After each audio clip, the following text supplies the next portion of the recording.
お腹すいた。もうずっと食べてないよね。寒くて手が動かない。極寒の夜、公園のトイレで若い女の子たちの話し声がする。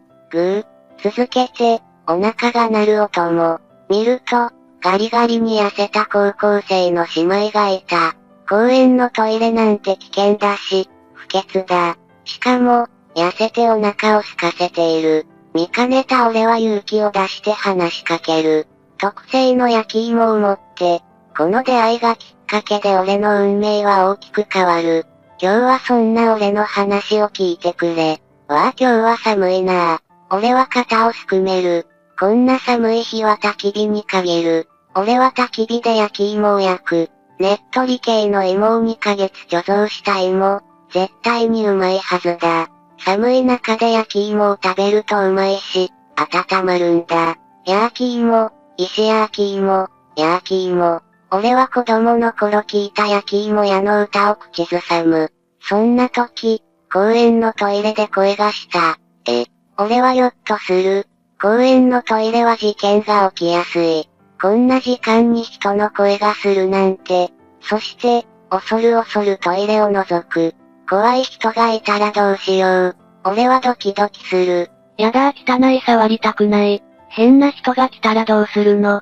でも、他に温まれる場所がないんだから、仕方ないでしょ。何と女の子が言い争っていたのだ。高校生くらいで同じ顔をしている。多分双子だろう。こんな夜に、仕方なくトイレに泊まるとは、どういう状況なんだろう。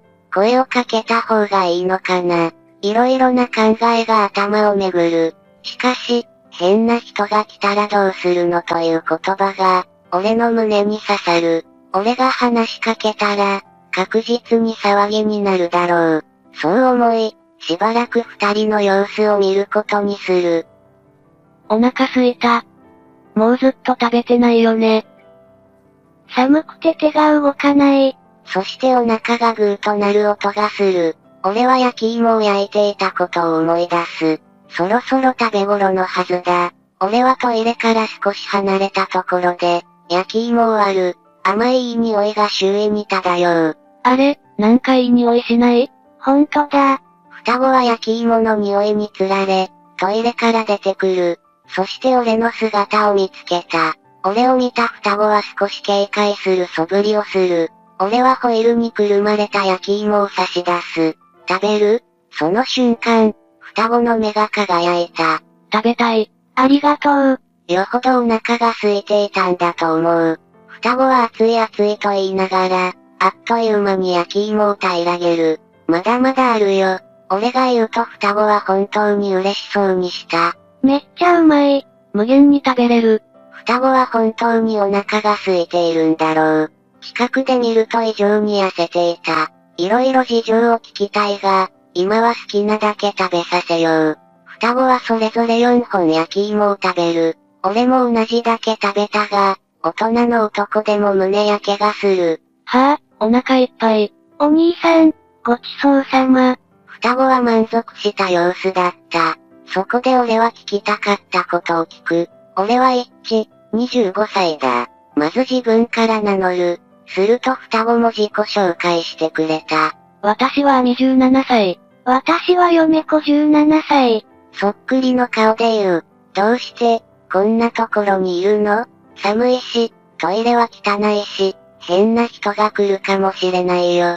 すると、双子は怒りの表情を浮かべる。あいつが悪いんだ。親でもないのに口うるさいから。本当に嫌な奴だよね。一体どういうことだろうか。話が見えない。あいつって誰？俺が聞くと、双子は忌々しげに答える。義理の父だよ。本当に口うるさくてうざいんだ。実の親でもないおっさんに言われても、うざいだけだよね。双子は義理の父と折り合いが悪いらしかった。学校の先行が、うちらの髪に黒染めスプレーをしてきたんだ。生まれつき茶髪なのに。確かにそれはひどい。今時そんなことあるんだと、俺は驚いた。それで、学校サボってたら、義理の父が怒ってきて。理由も聞かず、説教したんだ。あんな奴大嫌い。3年前にママと結婚したからって、父親でもなんでもないのに。確かに、まず双子の話を聞いてあげてほしいと思う。彼女たちはすごく傷つけられたんだ。お母さんは、どうしたの？普通自分の夫と、自分の娘が喧嘩していたら、仲裁に入ると思うのだ。すると、双子の顔が曇る。母さんは去年亡くなってしまったんだ。すごく優しくて、よく話を聞いてくれたの。俺は双子と義理の父に同情する。突然血の繋がらない、思春期の娘を育てることになった父親は大変だろう。双子も、血が繋がらない父親に育てられることになり、戸惑っているんだろう。話を聞く限り、父親はそんなに悪い人じゃない。俺は双子を変えるように説得することにした。こんなところにずっといたら凍えちゃうよ。それに変な人が来るかもしれないよ。俺は不審者に注意という看板を指さす。双子はその看板を見て不安な表情になる。看板があるということは、ここで事件が起きたということだ。とりあえず、お父さんのこと許さなくていいから、迎えに来てもらいなよ。それまで焚き火に当たってな。俺が言うと、双子は顔を見合わせる。どうする？俺さんの言う通りにするしかないでしょう。トイレも汚いし、寒いのも無理だし。そう言って携帯電話を取り出す。今、公園にいるから。アミがそう言うと、父親はすぐ駆けつけてくる。そして、公園の外で義理の父と落ち合った。一体どこにいたんだよ、心配かけて。義理の父らしき男性は涙声を出す。やはり、双子を本気で思っており、悪い人ではないようだ。ごめんなさい。父さん泣かないで。双子もそんな父の様子に反省したようだった。電話させてよかった。いい家族じゃん。俺はなんだか温かい気持ちになる。翌日、また双子が現れた。俺さんありがとう。昨日の焼き芋美味しかったよ。双子の手には弁当とお茶があった。お礼と言ってはなんだけど。そう言って手渡してくれる。ありがとう。俺は双子の優しさに感動する。お弁当は牛カルビ丼だった。俺、この弁当大好き。本当にありがとう。そう言って頭を下げる。温かいうちに食べてね。双子の言葉に甘え、早速いただくことにした。香ばしい牛カルビ、甘辛いタレが、肉にもご飯にもかかり、安定の美味しさだ。俺はあっという間に平らげた。美味しかった。どうもありがとう。俺は頭を下げる。双子は優しい笑顔を浮かべる。俺さんって面白いね。アミが言う。面白い？俺はそんなことを言われたのは初めてで、意外な気がした。ちゃんと、話聞いてくれるし、アドバイスも的確だし。嫁子も褒めてくれる。俺は照れて赤面する。また、時々悩みを聞いてよ。双子はそう言って去っていった。それ以来、双子は本当に時々来た。学校の先生本当にひどいんだよ。今日はメイクしている子、顔を洗わせてたの。寒いし、眉毛なくなるし泣いてたよ。どうして綺麗にしてるだけで、そこまで憎まれなきゃいけないんだろう。本当に、かわいそうだね。アミちゃん嫁子ちゃんの学校、考え方が古いんだね。お父さんにはその話してるの？父は話を聞いてくれるようになったから、学校の話してるよ。ひどいねって、認めてくれるようになった。それを聞いて俺は安心する。やはり双子の父は悪い人ではなかった。夕方になると双子は帰る。じゃあね、気をつけてね。俺さんも気をつけてね。そんなやりとりが嬉しかった。双子は毎日放課後に話しに来るようになる。俺は双子と話すことが毎日の楽しみとなる。今日も学校であったことを話す。今日進路相談があって、将来の夢はって聞かれたけど考えたことないなぁ。できれば、働きたくないよね。だよね。双子は正直な気持ちを話しながら、くすくす笑う。俺は自分の進路相談を思い出す。漫画家になりたいから大学行きたくないだって。父は大声を出す。そうだよ。高い学費払って大学行く必要ないだろ。俺も負けじと父を睨む。でも、漫画家を目指す人間のうち、プロになれるのは何パーなんだ？そのスーパーに入れる見込みもないのに、他の道を断つのはリスクが高いんじゃないか？とりあえず大学に入って、そこで新人賞に応募すればいいだろ。父は正論を言う。しかし、その頃の俺は、逃げ道を作るのは格好悪いと思っていた。それに、逃げ道があると本気になれないとも思っていた。父のことは、子供の気持ちより世間体を大切にする、嫌な親だと思っていた。今になっては、子供を心配する優しい親だったとわかる。俺は大学に進学せず、漫画賞に応募し続けた。漫画賞はレベルが高く、皆プロ並み。俺はどの賞にもかすることもなかった。それでも、自分なりに絵の練習を続け、応募し続けていたんだ。しかし、両親の干渉は続いた。今から大学に入っても遅くないぞ。父は優しい口調で言う。お勉強が嫌なら働いてもいいのよ。近くの会社で募集してたわよ。一生懸命、俺に話しかける母。しかし、両親の言葉は俺の才能を信じていない、という風にしか捉えられなかった。俺自身が自分の才能を疑っていたので、一層、両親の言葉が辛かった。そして、俺は家出をする。行くあてもなかったが、アルバイトをしながら、漫画を描けばいい。そんな風に思っていた。そして、荷物をまとめ、夜中に家を出る。真夜中の駅の静けさが心に染みた。家出するときは、なんだかすごく高揚感があった。意気込んで家を出たものの、自立した生活は大変だった。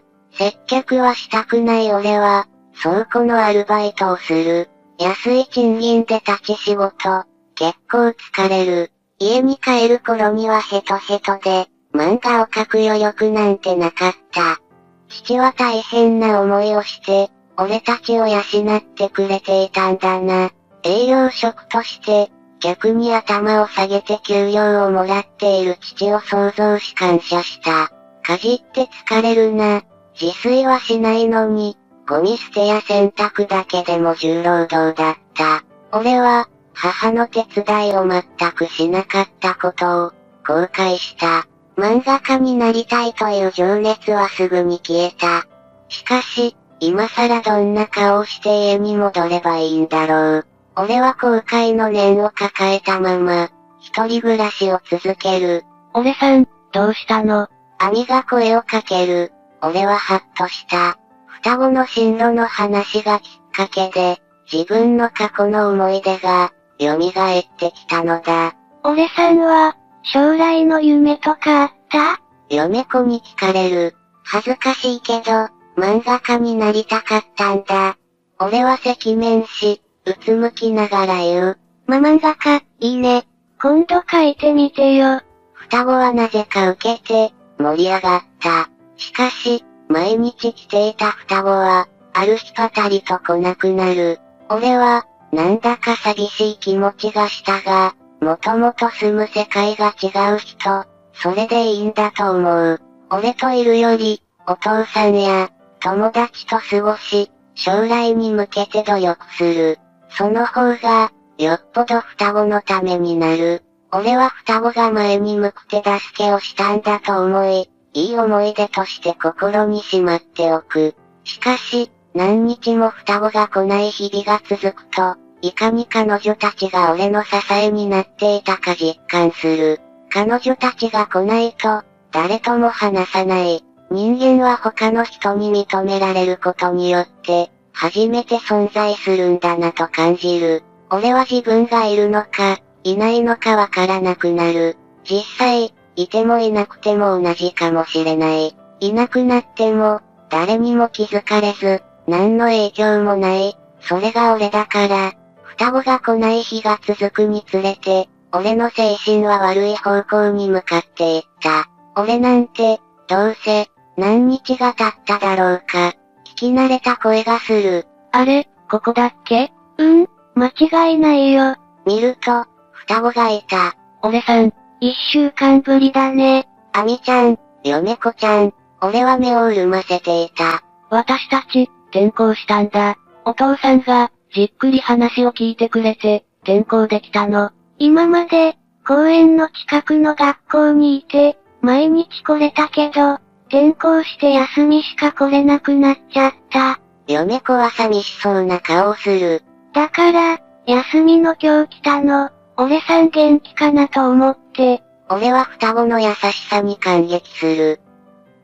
嬉しい。涙を流す俺を、双子は優しい目で見ている。ところで新しい学校はどう？俺は双子が前の学校の校則の厳しさを、嘆いていたことを思い出す。めっちゃ楽しい。みんな変わり者ばっかりだけど、生き生きしてるよね。双子は目を輝かせる。そっか、よかった俺は心から安心する。双子の義理の父は本当に、双子を大切に思っているようでよかった。そうでなければ、個性的な子が多い、変わった学校に転校させたりしないと思うんだ。お父さん、二人のこととっても大切に思ってるんだね。俺がそう言うと、双子は照れくさそうにする。こうして、双子は生き生きと学校に通いながら、週末には俺に会いに来てくれた。季節は最も寒い時期になっていた。俺は軽い風邪をひいていた。今年は特に寒く、風が長引きそうだった。冬はしんどいなぁ。そんな時、双子が来てくれる。俺さん、久しぶり。明るい笑顔の双子。咳出ちゃうから、今日は会わない方がいいかも。双子が会いに来てくれて嬉しいが、風邪をうつしてはいけない。そう思って、双子に背を向ける。病院行かなくていいの？そんな、全然大したことないから、俺は笑顔を作り、双子に帰ってもらう。翌日、咳はさらにひどくなっていた。動くと咳が出るので、俺は横たわり、動かないようにする。翌日になるとさらに体調が悪くなっていた。起き上がろうとしても力が入らないし、水を汲みに行くこともできない。双子が今度来るのは5日後。俺はそれまで持たないだろう。そういえば、隣のおじいさんが亡くなったのも、この季節だったな。今度は俺の番なんだ。俺は薄れゆく意識の中で思う。今まで世話になった人の姿が、走馬灯のように浮かんでくる。心配性の父、優しい母、兄と嫁子の笑顔。みんな、ありがとう。ごめんな。俺は涙を流した。その時、声がしたんだ。俺さん、大丈夫？それは、兄と嫁子だった。兄、嫁子。ありがとう。彼女たちが天使に見える。俺さんが気になっちゃって。心配そうな顔をする嫁子。なんかすごく具合悪そう。立てる？嫁子に聞かれる。立とうとするも、足に力が入らない。立てない。嫁子は救急車を呼んでくれた。場所は公園、路上生活者の俺さんが、重い風で歩けないです。そう、俺は路上生活者なんだ。家出をして、アルバイトで生計を立てていたが、職場の人間関係が嫌になった。雇い主は、倉庫のアルバイトを軽んじた態度を取る。そのストレスを同僚は俺にぶつけてきた。俺さんって、結構年上なんですね。何年ここの倉庫でアルバイトしているんですか？俺、その年まで、ここでバイトするの嫌だ。逆に尊敬しちゃう。年下にクスクス笑いながら言われるのは、我慢できなかった。俺は倉庫のアルバイトを辞め日雇いのアルバイトを探す。もう、職場の人間関係で悩むのは嫌だったから、日雇いのアルバイトは、仕事が入ったり、入らなかったりまちまちだった。こうして、俺は路上生活者になったのだ。路上での生活は厳しいものだった。寒いし、危険を感じることもある。でも、助けてくれる人もいた。炊き出しのボランティアの人、廃棄するお弁当をくれるコンビニ店員、さつまいもを分けてくれる、農家の人、いろいろな情報を教えてくれる、仲間のホームレス、そして、偏見なく話しかけて、俺の心を救ってくれる、網と嫁子、俺は皆に生かされていたんだ。救急車では網と嫁子が心配そうに俺を見ている。もう、実家に帰ろう。こんなに優しい人たちに心配をかけて、俺は何をやっているんだろう。救急車の中で、俺は実家に戻る決意をした。足に力が入らない俺は担架に乗せられる。診断結果は風邪から来たる肺炎だった。点滴を受けながら、病院の天井を眺める。天井がある建物で寝たのは、何年ぶりだろうか？そんなことを考えていると、双子が来た。俺さん、具合どう？心配そうに見つめるアミ。もう大丈夫だよ。本当にありがとう。笑顔で答える。もう、無理しないでね。困ったような表情で言う嫁子。俺はうなずいた。そして、救急車の中で決意したことを話す。俺、実家に帰ろうと思うんだ。硬い表情で言う。父と母は、今更帰ってきた俺を、どうするだろうか。きっと怒るだろうな。そう、よかった。もう、こんな風邪ひかなくて済むし、それがいいよ。アミは優しい表情で言う。俺さんと離れちゃうのは寂しいけど。嫁子は寂しそうにする。話しているうちに夕方になり、双子は帰る。また来るね。そして夜、病院から連絡を受けた両親が病院に来る。俺くん。赤い顔をしている父。お父さん、俺は怒鳴られるかと思い、身構える。しかし、父の行動は予想と違うものだった。会えてよかった。父は俺を抱きしめる。目から涙が流れていた。俺は父の愛を感じて、父を抱きしめ返す。俺も、ずっと会いたかったよ。父さん。苦労したのね。母は俺の顔を見て言う。母さんごめんなさい。俺が謝ると、母も俺を抱きしめる。もういなくならないでね。母は辛そうな表情で涙を流す。すごく俺を心配したんだろう。俺は母を心配させてしまったことを後悔する。もう絶対いなくならない。心から誓う。病院で栄養のあるものを食べ、暖かい部屋で眠る。すると、俺の体力はどんどん回復していった。両親は毎日見舞いに来てくれる。暇だろうから。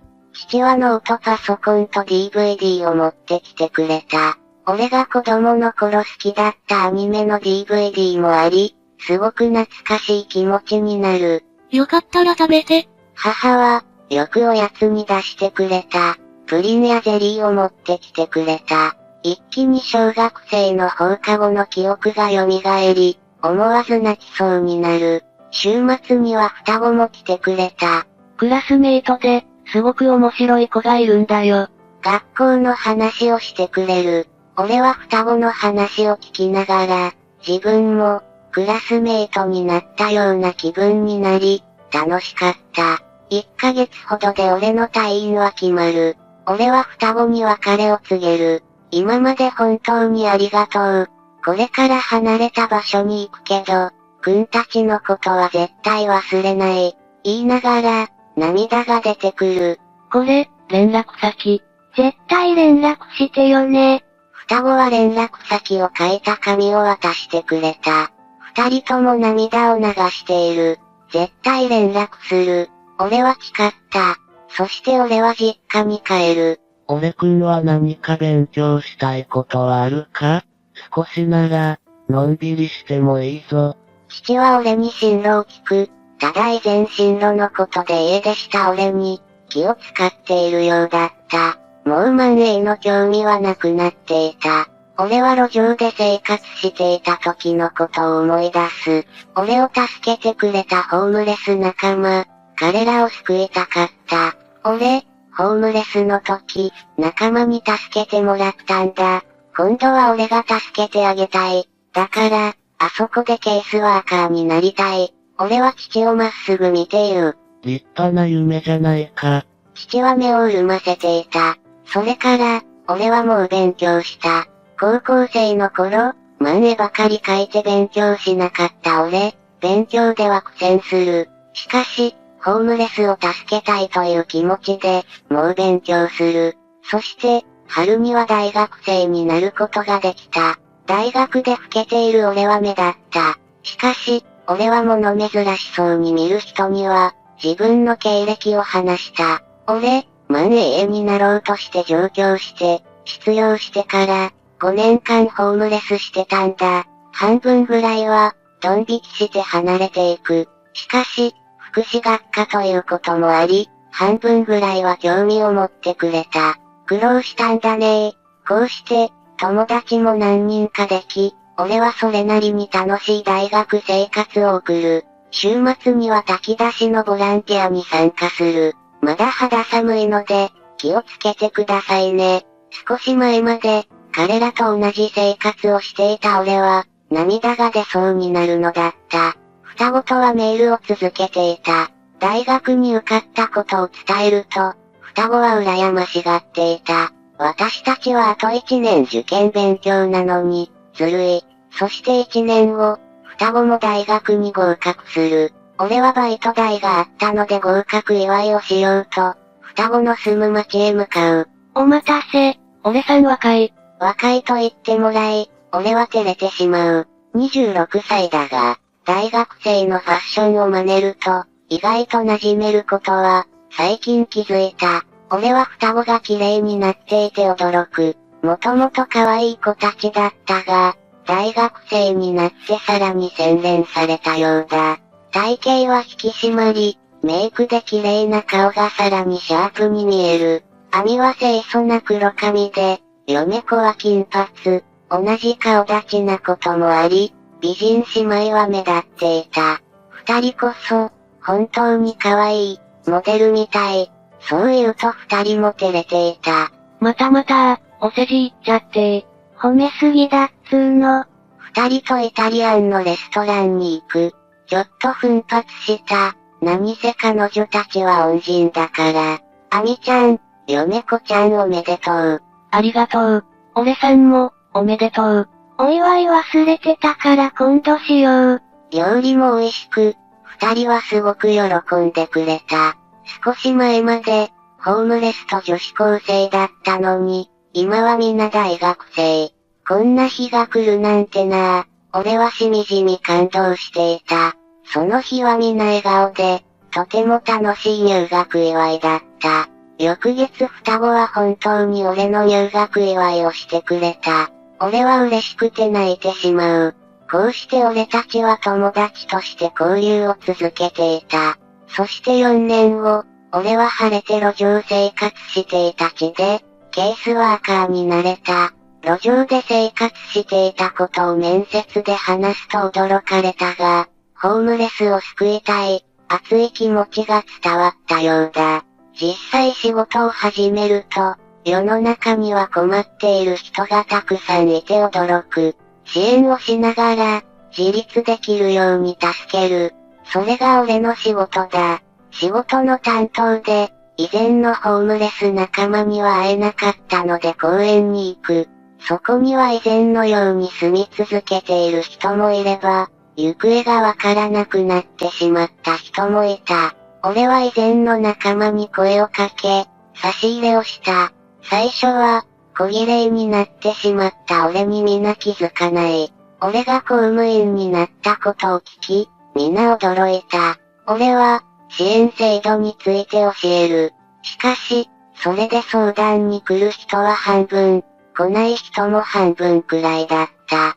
他の人との相部屋は嫌だとか、人の助けはいらないとか、それぞれ考えがあるんだろう。俺はそれを尊重しようと思う。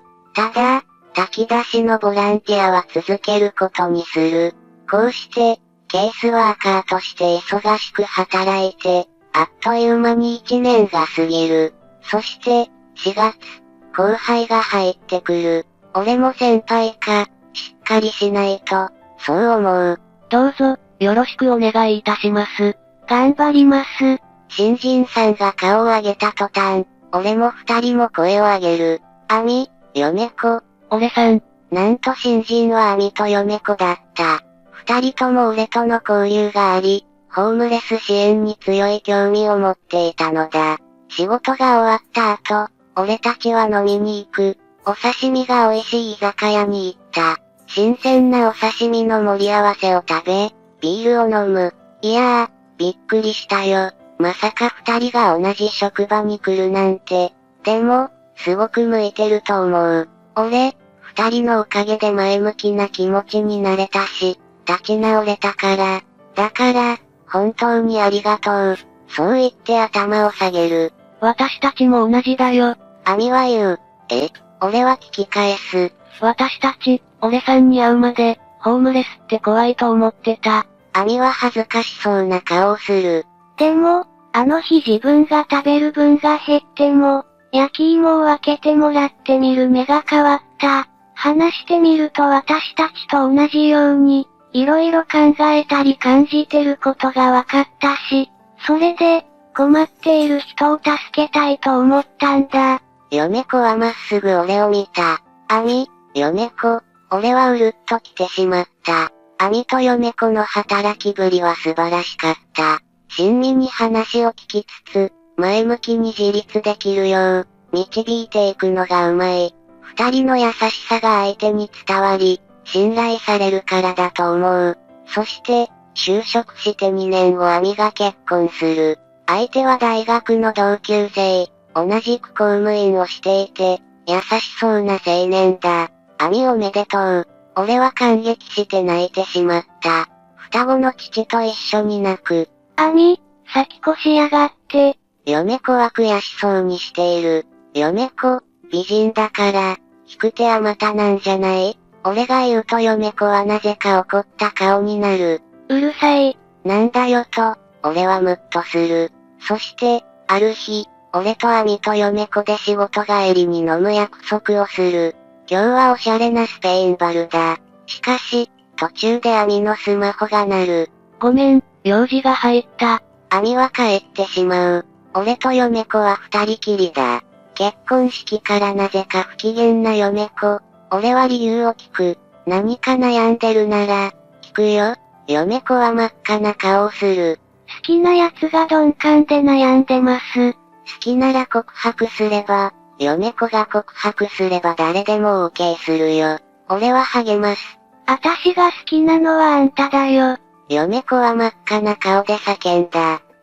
俺も赤面してしまう。本当に鈍感なんだから、それで答えは。ヨメコは怒った口調で聞く。嬉しい。俺もヨメコが好きです。俺が言うと、ヨメコは笑顔になる。最高の笑顔だった。こうして、俺たちは交際する。付き合ってみるとヨメコはツンツンした中に、シャイさがあって可愛い。手、繋ごうぜ。細くて綺麗な手を差し出す。そして、手を繋ぐと真っ赤になり無言になるのだ。かわいい。可愛くて倒れそうになる。それから1年後、俺たちは結婚する。俺の両親は俺が社会復帰して、素敵な女性と結婚してすごく喜んだ。ヨメコの父は娘が2人とも結婚し、号泣していたが、相手が俺くんなら大丈夫と言ってくれた。皆に祝福された幸せな結婚式だった。そして現在結婚から5年が経った。俺たちは、ケースワーカーとして、困った人の相談に乗っている。息子も生まれた。名前はそう。甘えん坊の可愛い子供だ。アミの息子のショーの後をいつも追いかけている。子育てが落ち着いたら、子供も一緒に、炊き出しのボランティアを再開するつもりだ。あの日、公園で勇気を出して双子に声をかけてよかった。そのおかげで立ち直り、幸せになれた。今度は俺が誰かが立ち直るきっかけを作りたい。そう願っている。